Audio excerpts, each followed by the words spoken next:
Hello guys, আজকে আমি চলে আসছি একবারে ফাঁকা প্রান্তর অর্থাৎ ফাঁকা মাঠে। এই মাঠে এসেই দেখছি সুন্দর এক দৃশ্য। পাখি এবং বকেরা তাদের খাবার সন্ধানে ব্যস্ত হয়ে পড়েছে।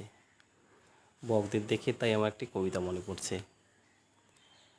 ওরে বক, এত শখ হলো কোথা থেকে, বাবাজি সাজিস কেন ডোবানালা দেখে, ধ্যানে খাসা বসে যাস তুলে এক ঠ্যাং, বাঘে পেলে ধরে খাস উঠি চেলা চ্যাং।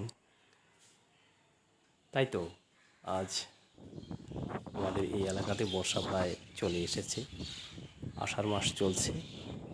আর এই মাসটি আমাদের চাষিদের কাছে সারা বছরে অন্য সংস্থানের মাস।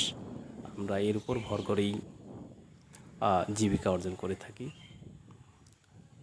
এখন ধান রোপণের সময় চলে এসেছে, বীজনও বড় হয়ে গেছে। আমরা চাষিরা ধান রোপণ করব, আনন্দে মাঠে আমরা কাজ করব। বর্ষাকাল তাই আমাদেরও বেশ ভালো লাগে। মাছও এই জলে এই এলাকাতে প্রচুর পরিমাণে পাওয়া যায়।